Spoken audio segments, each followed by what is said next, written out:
the city of Capernaum, or maybe it was when he was sitting on the side of the hill, or maybe down by the lake. A lawyer came up to him, and the lawyer asked probably the most pointed question that any of us could ask of Jesus. A question that all of us finally want to find the answer to.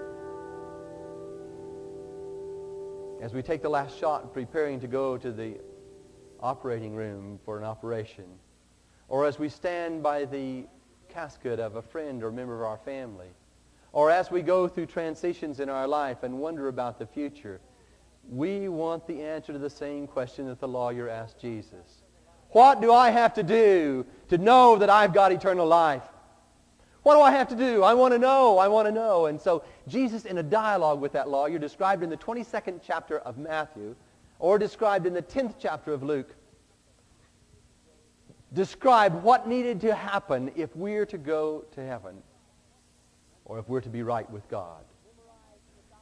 The answer was simple. We've memorized it 1,000 times. It is love, loving God with our heart, mind, soul, and body, and loving our neighbor as ourselves. Jesus wanted us to understand that crystal clear, and he said, do that and you'll live. Paul, writing years later, said, describing what Christ taught, said, owe no one anything except to love one another, for he who loves his neighbor has fulfilled the whole law.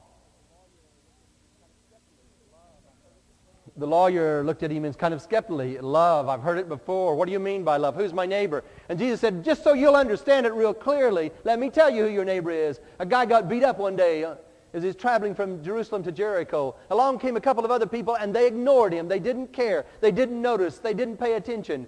And the third person came along and helped. And he said to the lawyer, which one of those three is the neighbor? And the lawyer said, well, anybody knows. The one who showed compassion. And Jesus said, now you go and do the same thing. If you want life, if you want friends, if you want joy and relationship, you go and do the same thing. For that's the whole message of the gospel.